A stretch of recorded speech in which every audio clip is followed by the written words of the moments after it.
میں ان کے در کا بھکاری ہوں فضل مولا سے، حسن فقیر کا جنت میں بستر ہوگا۔ الحمدللہ رب العالمین والصلاة والسلام علی خاتم النبیین، اما بعد فاعوذ باللہ من الشیطان الرجیم، بسم اللہ الرحمن الرحیم۔ الصلاۃ والسلام علیک یا رسول اللہ وعلی آلک واصحابک یا حبیب اللہ، الصلاۃ والسلام علیک یا نبی اللہ وعلی آلک واصحابک یا نور اللہ۔ ناظرین کرام، اس پروگرام میں ہم مولانا حسن رضا خان صاحب رحمۃ اللہ علیہ کے کلام، آپ کے لکھے ہوئے حمد، نعتیں، منقبتیں وغیرہ،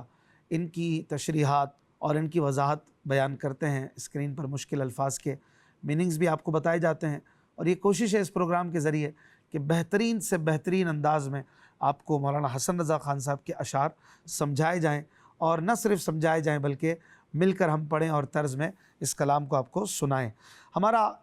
کلام جاری تھا پچھلے پروگرام سے، بہت ہی خوبصورت کلام ہے۔ مرادیں مل رہی ہیں، شاد شاد ان کا سوالی ہے، لبوں پہ التجا ہے، ہاتھ میں روزے کی جالی ہے۔ اس کلام کے 26 میں سے 13 اشعار پچھلے پروگرام میں بیان ہو چکے۔ آج ہم مزید 13 اشعار انشاءاللہ الکریم طرز میں بھی سنیں گے اور ان کی تشریحات بھی بیان کی جائیں گی۔ آئیے مل کر پڑھتے ہیں۔ مرادیں مل رہی ہیں، شاد شاد ان کا سوالی ہے، لبوں پہ التجا ہے، ہاتھ میں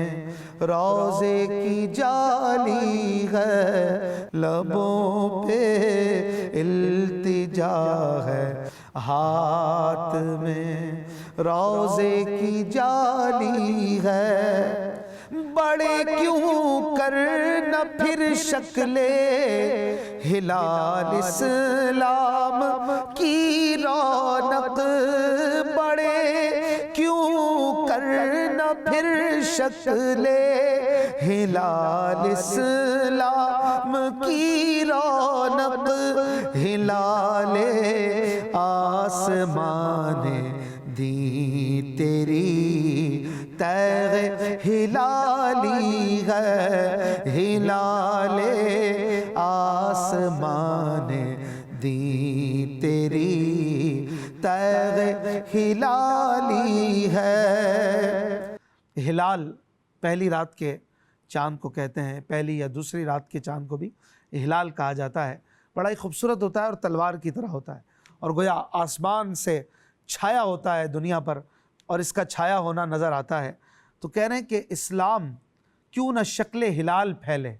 اسلام کی رونق کیوں نہ شکل ہلال پھیلے۔ ہلال پہلی رات کو چھوٹا ہوتا ہے، پھر بڑا ہوتا جاتا ہے، بڑھتے بڑھتے پورا چاند ہو جاتا ہے۔ ایسے اسلام کی رونق بھی جو تھی پہلے تھوڑی تھی، پھر بڑھتے بڑھتے حضور علیہ الصلوۃ والسلام نے اسے پورا، جیسے کہ چاند پورا ہو جاتا ہے، ایسے اس رونق کو مکمل کر دیا۔ رب کریم نے فرما دیا، الیوم اکملت لکم دینکم واتممت علیکم نعمتی، آج میں نے تمہارے دین کو تمہارے لیے کامل کر دیا اور اپنی نعمت کو تمام کر دیا۔ تو یہ رونق اسلام جو ہے وہ شکل ہلال پھیلی۔ کہہ رہے ہیں ایسا کیوں نہ ہو کہ ہلال آسمان دی تیری تیغ ہلالی ہے، آپ کی جو مبارک تلوار ہے تیغ ہلالی، جو چاند کی طرح کرو ہے، یہ آسمان دین کا ہلال ہے، دین کے آسمان کا چاند ہے۔ جیسے کہ چاند آسمان پر پھیلا ہوا نظر آتا ہے، ایسے ہی مصطفیٰ کریم علیہ السلام کی تلوار بھی اسلام پر جو ہے وہ سایہ کنا ہے اور جو ہے وہ چھائی ہوئی ہے۔ اگلے شعر میں کہتے ہیں، فقط اتنا سبب ہے انعقاد بزم محشر کا، فقط اتنا سبب ہے انعقاد بزم محشر کا، کہ ان کی شان محبوبی دکھائی جانے والی ہے، کہ ان کی شان محبوبی دکھائی جانے والی ہے۔ بڑا پیارا اور یہ مشہور شعر ہے کہ بزم محشر کے انعقاد کا یہی ایک سبب ہے۔ یہ ایک شاعرانہ حسر ہے کہ فقط عاشق کی نظر میں تو انعقاد محشر، انعقاد یعنی کسی چیز کا سجنا سجانا، کسی محفل کا لگانا، اس کا مقصد ہے کہ حضور علیہ الصلوۃ والسلام کی شان محبوبی دکھائی جائے گی، پیارے آقا علیہ الصلوۃ والسلام کی کتنی بڑی شان ہے یہ دکھائی جائے گی، اور اسی لیے بزم محشر کو سجایا جا رہا ہے۔ اگلے شعر میں کہتے ہیں خدا شاہد کے روزے حشر کا کھٹکا نہیں رہتا، خدا شاہد کے روزے حشر کا کھٹکا نہیں رہتا، مجھے جب یاد آتا ہے کہ میرا کون والی ہے، مجھے جب یاد آتا ہے کہ میرا کون والی ہے۔ اس شعر میں کہہ رہے ہیں خدا شاہد، یعنی اللہ کی قسم، اللہ گواہ ہے میرے اس کہنے پر، میں سچا کہہ رہا ہوں، میں سچی بات کہہ رہا ہوں کہ مجھے قیامت کا کھٹکا نہیں رہتا۔ کھٹکا یعنی ڈر نہیں رہتا، خوف نہیں رہتا۔ کب؟ جب مجھے یاد آتا ہے کہ میرا والی کون ہے، میرا آقا کون ہے، میرا مالک کون ہے۔ والی یعنی مالک، میرے آقا، میرے مولا، مجھے سنبھالنے والے، مجھے سہارا دینے والے حضور صلی اللہ علیہ وآلہ وسلم ہیں۔ جب مجھے یہ یاد آتا ہے تو مجھے خوف ختم ہو جاتا ہے۔ کسی شاعر نے کہا نا کہ محشر ہے اگر محشر، کس بات کا ہم کو ڈر، ہم جس کے ثناء ہیں وہ بھی تو وہاں ہوں گے۔ تو انشاءاللہ ان کے صدقے ہمارا خوف بھی دور ہوگا اور غم بھی دور ہوں گے۔ اگلے شعر میں کہتے ہیں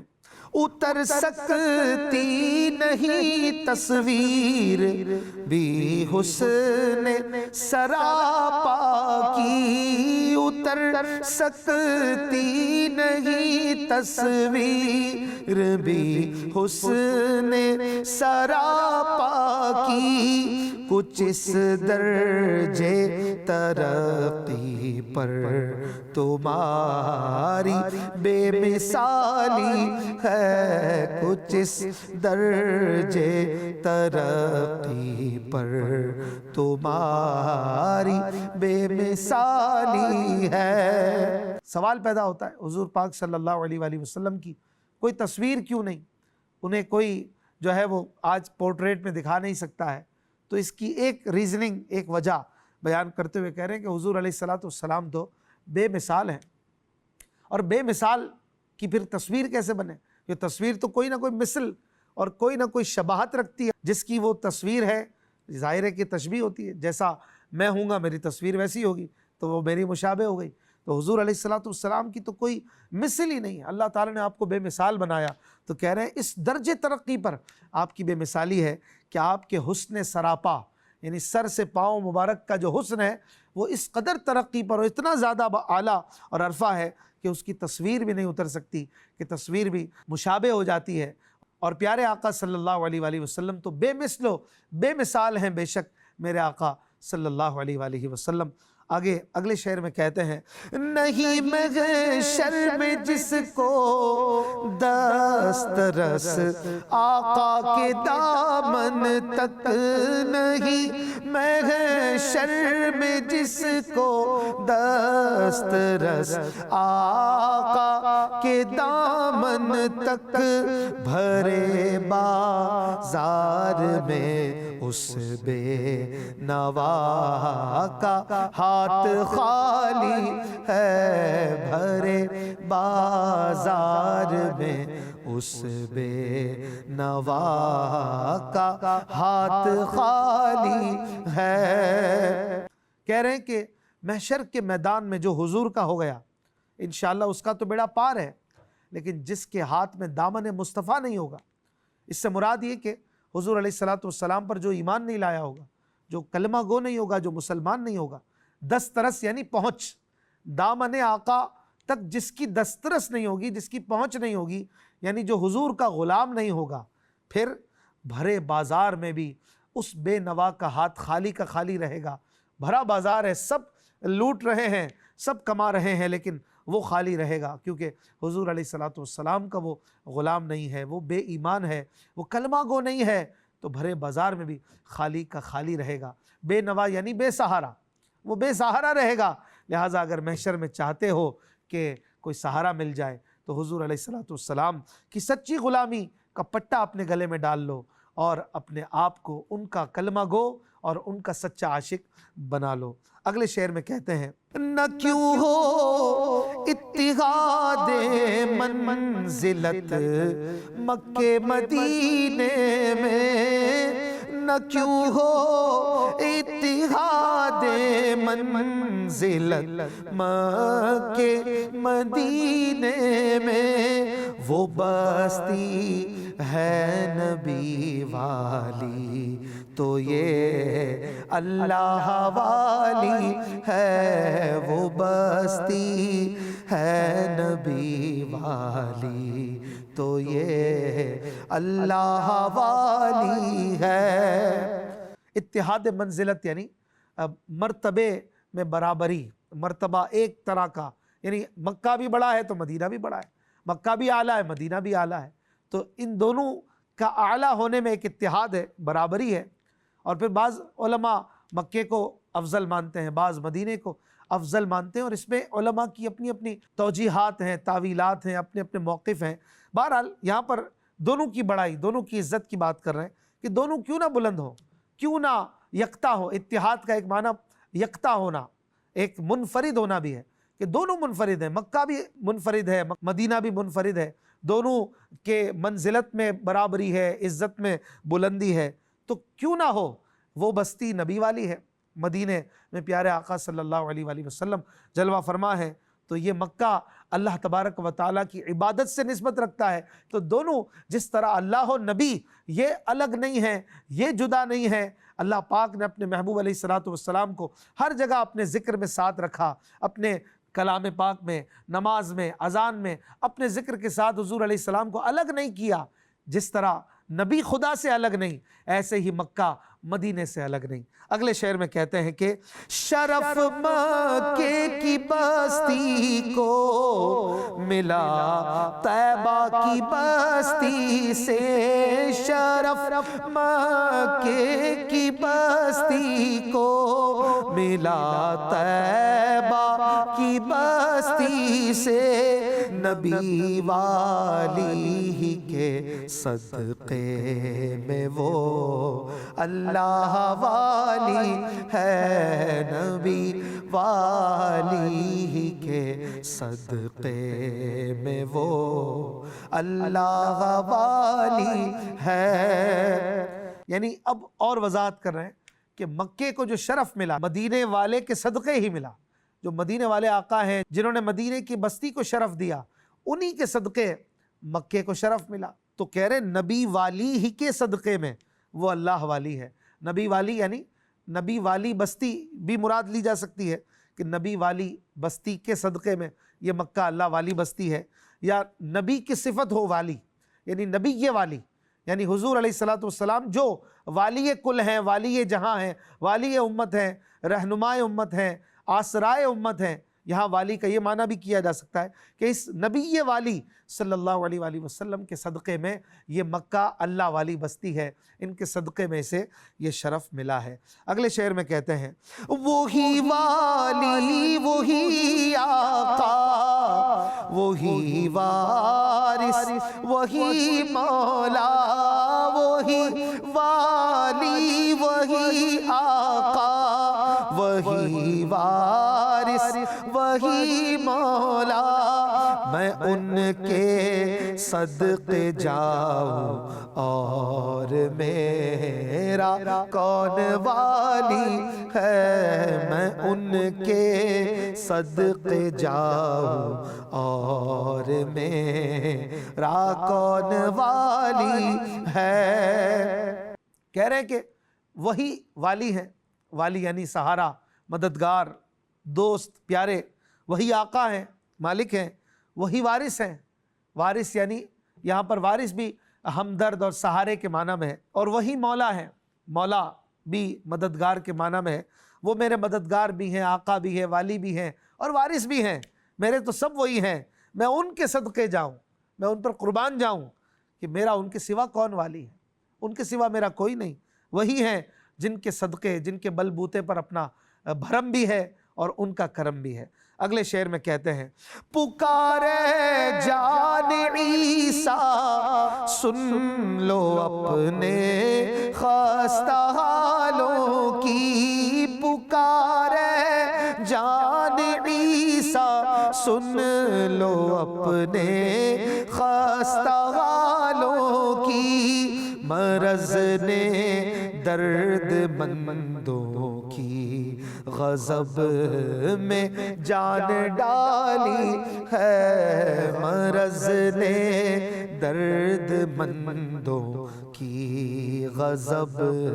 میں جان ڈالی ہے۔ کہہ رہے یا رسول اللہ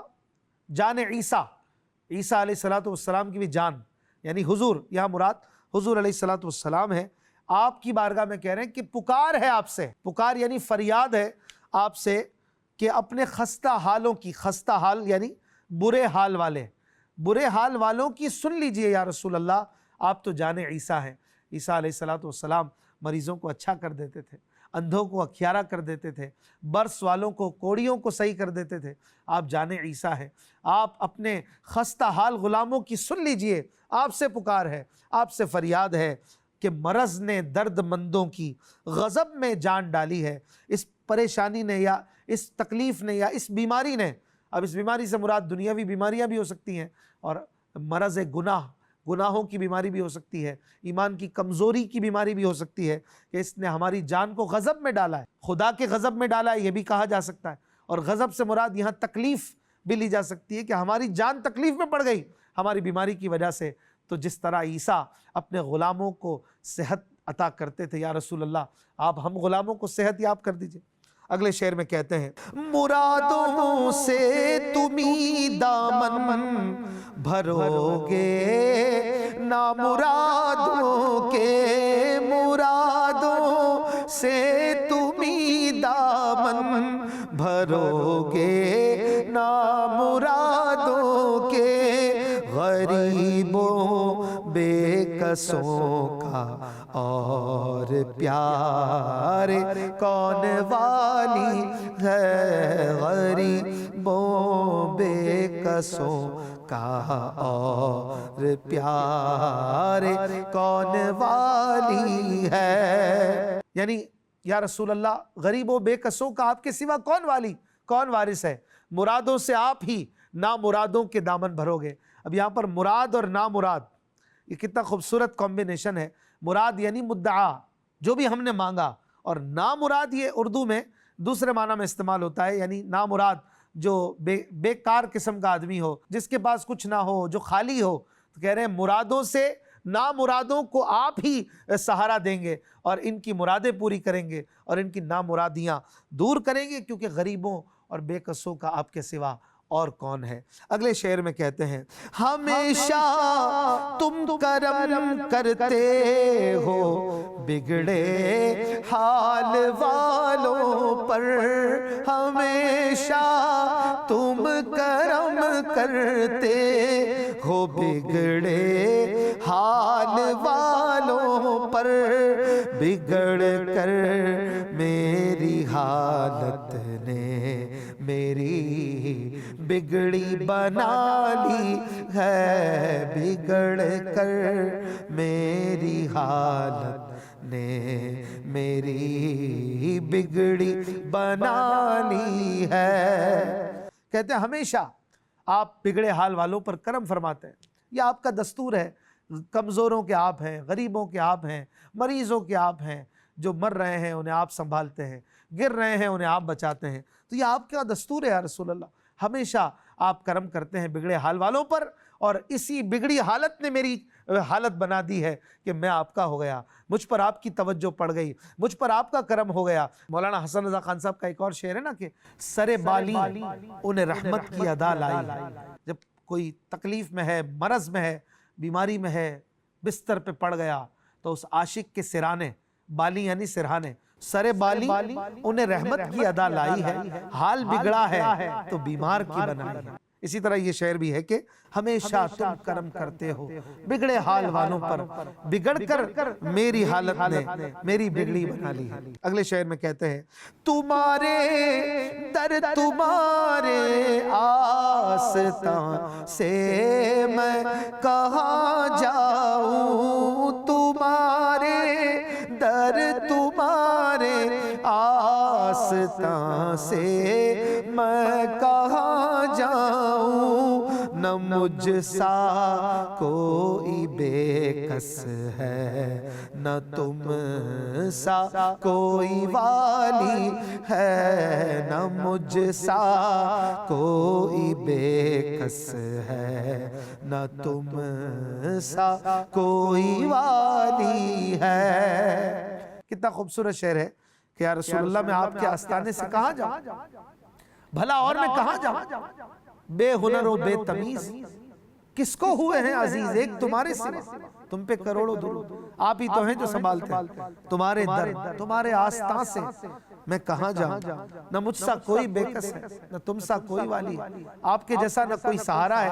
نہ مجھ جیسا کوئی کمزور ہے، تو بس اس کمزور کو تو آپ ہی کا سہارا چاہیے۔ آخری شعر مقطع میں کہتے ہیں حسن کا درد و دکھ موقوف فرما کر بحالی دو، حسن کا درد و دکھ موقوف فرما کر بحالی دو، تمہارے ہاتھ میں دنیا کی موقوفی بحالی ہے، تمہارے ہاتھ میں دنیا کی موقوفی بحالی ہے۔ یعنی حسن کا درد اور اس کے دکھ موقوف کر دو، موقوف یعنی ختم کر دو، اور اسے بحالی دو، بحالی یعنی خوشحالی دو، اسے بحال کر دو، اچھے حال میں کر دو، اچھا کر دو، اس کے درد و دکھ کو ختم کر دو، کیونکہ یا رسول اللہ صلی اللہ علیہ وآلہ وسلم تمہارے ہاتھ میں دنیا کی موقوفی بحالی ہے، آپ کے ہاتھ میں ہے کہ آپ جب چاہیں دنیا کو موقوف کر دیں، روک دیں، جب چاہیں بحال کر دیں، آپ ہر چیز کے مالک ہیں، آپ مختار کل ہیں، اللہ نے آپ کے قبضے میں کائنات کے اختیارات دے دیے، آپ چاہیں تو کسی کہ غم دور کر دیں، آپ چاہیں تو کسی کی پریشانیاں دور کر دیں، جب چاہیں دنیا روک دیں، جب چاہیں دنیا کو بحال کر دیں، جب اتنے بڑے پاورز ہیں آپ کے، تو یا رسول اللہ یہ حسن کے درد و دکھ کو موقوف کرنا، انہیں ختم کرنا اور اسے خوشحال کرنا آپ کے لیے کیا مشکل ہو سکتا ہے۔ یہاں پر یہ کلام مکمل ہوا، مرادیں مل رہی ہیں، شاد شاد ان کا سوالی ہے، لبوں پر التجا ہے، ہاتھ میں روزے کی جالی ہے۔ یہ کلام ہو سکتا ہے آپ نے ہزاروں بار سنا ہو،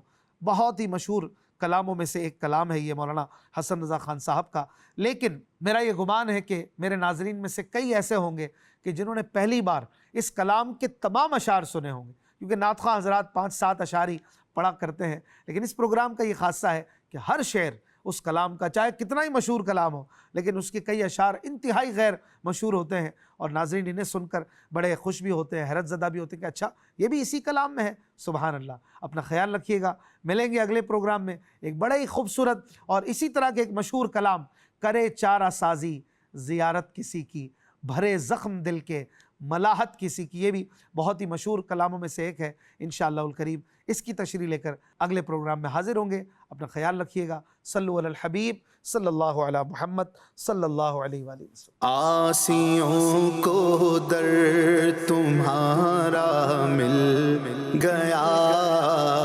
بے ٹھکانوں کو ٹھکانہ مل